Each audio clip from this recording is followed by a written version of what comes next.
you'll hear me use the word abstract a lot. So I thought I would actually give you an attempt at a definition, or maybe even more important, an intuition of what abstract means. An abstract, it can be an adjective. You can have an abstract idea. You can have abstract art, or it can be a verb. You can abstract something, abstract the idea from some other idea. And you can even have it as a noun. You can have an abstract, and it tends to, when you use it as a noun, the one that I tend to associate is the abstract of a research paper, which is kind of distills the essence of the research paper. It's kind of a summary of that paper. And the one thing you're going to see, regardless of what context you use the word abstract, there's this kind of notion of taking the essence of a real world, of a real world object, whether you use it as a noun, an adjective, or a verb. So over here we have our real world. We have our real world. And then over here you have your world of, you have ideas and concepts. And the general idea behind abstraction, or abstracting something, is you're taking it away from the particular concrete real world, and you're going more in the direction of ideas and concepts. And probably for me, one of the most tangible ways of thinking about abstraction, which is kind of a contradiction in itself to think of abstraction in a tangible way, is things like geometric shapes. So if I were to tell you, find me some cubes, you might point to a Borg vessel right over there. A Borg vessel. You might point to maybe a pair of dice.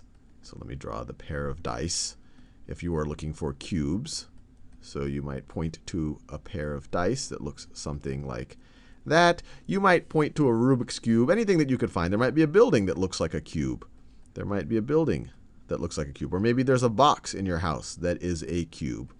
But in your mind, you have a general idea of what a cube is. You're like, well, I know a cube when I see one. And that general idea is essentially distilling the concept, the idea of what a cube is. All of these things are very different. This is some plastic thing that I can hold in my hand. These are these little white things, and they're not even, geometrically even close to being perfect. They have these little divots on the side right over there. This is a large Borg vessel that, it doesn't even exist yet. It's not, obviously it's a fictional thing. But they all have this cubeness to them. And this is one of the fun things of geometry, is to really distill the essence of these real world shapes.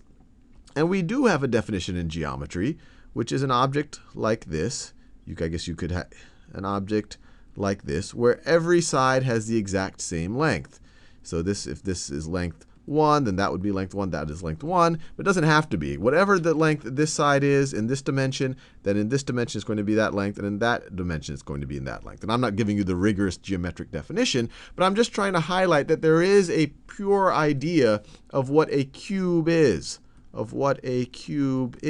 And in the real world, there is nothing that is actually a perfect cube. If you were to get really, really close to these die, if you were to really try to measure exactly their measurements, they won't be exactly the same measurement. But the abstract idea of a cube, this is completely the same length as this, and actually this, and all of the edges are going to have the exact same length. So this is going from the concrete, the specific, from the real world, if you consider the 24th or 25th century the real world, to going to the idea behind it, the general idea.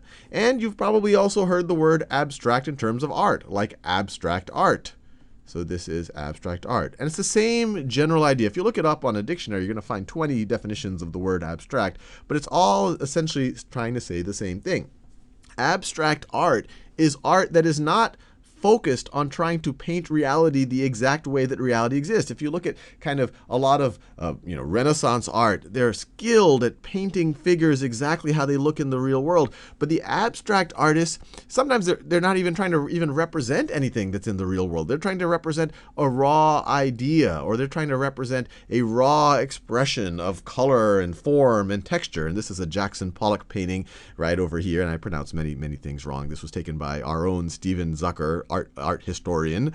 And as you can see, it's not clear. Jackson Pollock is not trying to paint, a dog or a horse or anything like that. He is painting something that is devoid. It's completely independent of anything that we actually see in physical reality. And the word abstraction, it doesn't just apply to pure geometry and art. It applies to almost everything that we do on a daily basis. When we even talk about things, when we even use words or use symbols, we're essentially abstracting away. We're abstracting the essence of something that actually exists in physical reality. So if I use the word dog, it's a set of symbols. This set of symbols represents something in our minds that we associate with dog. We have in our minds kind of the qualities of what a dog actually is. It has 4 legs and floppy ears, and you enjoy petting it, and they're man's, or I guess people's, best friend. You imagine this thing called a dog. And it has the essence of dogness, even though when you actually look at dogs in the real world, they look very, very, very different types of animals. Whether you're looking at a Great Dane or a kind of a super small poodle, but we recognize there's an essence of those particulars that we can abstract away and say this is a dog. And then we abstract it even more by representing these letter symbols that tend to conjure up this image, even when we write something as simple as a number. So if I write the number 5, we use it so frequently that to us, a number 5 seems kind of like a concrete thing, but it's so abstract. It's just a quantity of things. I could have symbolized it like that. I could have symbolized 5 like that. I could have symbolized 5 in Roman numerals like that. I can symbolize it like that. And in all of these cases, it's the idea of a quantity of 5 things. 5, if we were, you could say, point me to a 5. Someone would probably point you to something like that. But they're still pointing you to the symbol of 5.